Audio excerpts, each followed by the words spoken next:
কারণ এখন আমরা প্রসাদ নিয়ে নিয়েছি ঠাকুর ঘর থেকে। এই ওইদিকে কোথায়?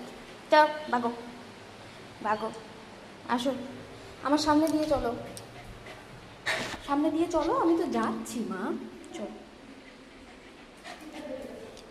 বাপরে বাপ, টুকু পাখি দেখো কি করে বেড়াচ্ছে, তাহলে দেখো, তাহলে লোভ কি লোভ।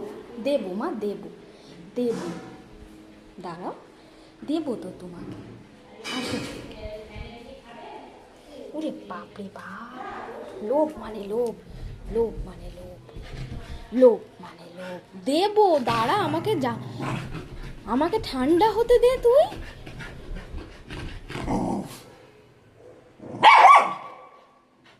মা, প্রসাদ খাওয়া নিয়ে ঝগড়া করছিস কেন? তোকে তো বললাম যে দেবো, দাঁড়া। ওরে বাবা রে বাবা।